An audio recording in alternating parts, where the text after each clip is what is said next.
روى الترمذي وأحمد عن حذيفة بن اليمان قال: قال رسول الله صلى الله عليه وسلم: لا تقوم الساعة حتى يكون أسعد الناس بالدنيا لكع ابن لكع.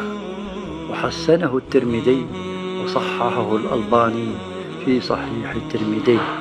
وقوله لكع ابن لكع هو اللئيم الخسيس في ذات نفسه وفي حسبه ونسبه. قال في النهاية: اللكع عند العرب العبد، ثم استعمل في الحمق والدم. يقال للرجل لكع وللمرأة لكاع. وأكثر ما يقع في النداء وهو اللئيم، واللئيم وهو عكس الكريم.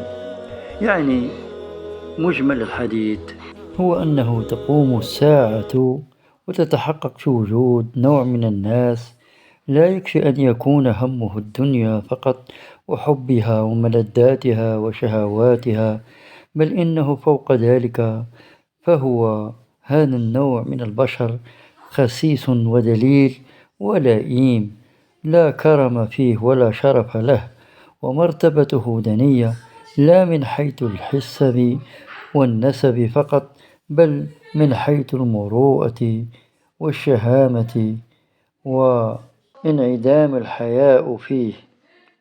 ويكون كالعبد المطيع لشهواته وأسياده، ويكون بكل ذلك أسعد الناس.